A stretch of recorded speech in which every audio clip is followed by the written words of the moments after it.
በህልም ሽጉጥን መመልከት እንዲሁም ሽጉጥ ሲተኮስ መመልከት ከአንደበታዊ ቃልና ማንነት ጋር ይያያዛል።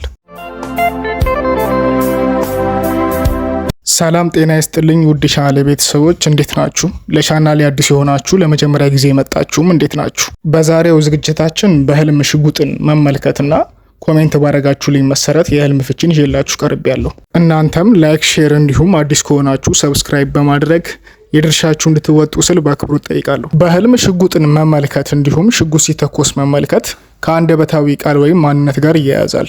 ይህም ማለት አብዛኛው ጊዜ ስድብን የተመለከተ ነው። የሰውን ስነልቦናና ሞራል ሊጎዳ የሚችል ስድብ ከአፍ ሲወጣ የተሰዳቢውን ሞራልና ስነልቦና ይጎዳል።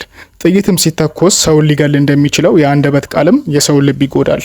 እናም ለቃሎቻችን መጠንቀቅ እንዳለብን አመልካች ነው።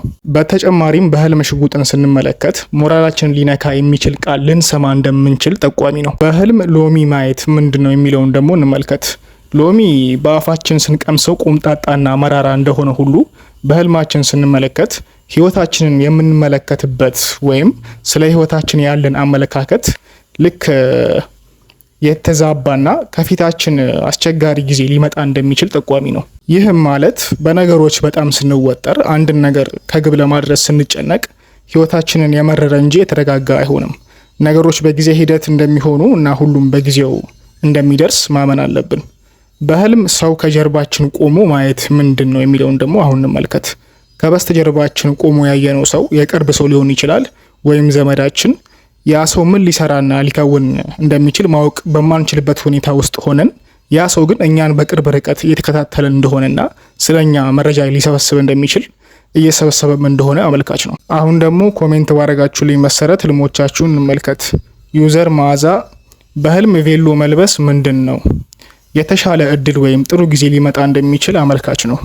ዩዘር ኢማን ወሎየዋ እኔ ከፍቅረኛዬ ጋር ከተለያየን አመት ሆኖኛል። በህልሜ መጥቶ ከተኛሁበት ቀስቅሶኝ ሆዱ ላይ ቁስል እንዳለበት ገልጦ ያሳየኛል። እኔም ሙሉ ለሙሉ አላየሁትም፣ ትንሽ ነው ዞር ብዬ ያየሁት። የተለያያችሁበት ሁኔታ ወይም መንገድ አግባብ እንዳልነበረና ነገሮች በሰዓቱ ማስተዋልና መገንዘብ ብትችይ ኖሮ መለያየቱ ሊፈጠር እንደማይችል ጠቋሚ ህልም ነው እና ነገሮችን ውሳኔ ላይ ከመድረሳችን በፊት ትንሽ አሰብ ማድረግ እንዳለብን የሚጠቁም ህልም ነው። ዩዘር አቤም እባክህ ወንድሜ ይሄን ህልም ፍታልኝ።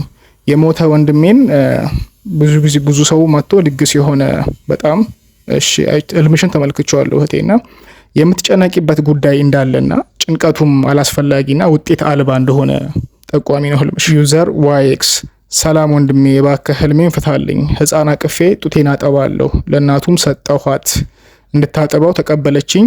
ያየሁት ህፃን ግን በአካል አላየሁትም። ማለቴ ገና 40 ቀኑ ነው ከተወለደ። እኔ በስደት ነው ያለሁት። እሺ እድል ወይም አስደሳች ስጦታ ልታገኝ እንደምትችይ ነው ህልምሽ የሚጠቁመው። ህፃናትን ማየት በመልካምና ጥሩ ገጽታ ስለሚወሰድ።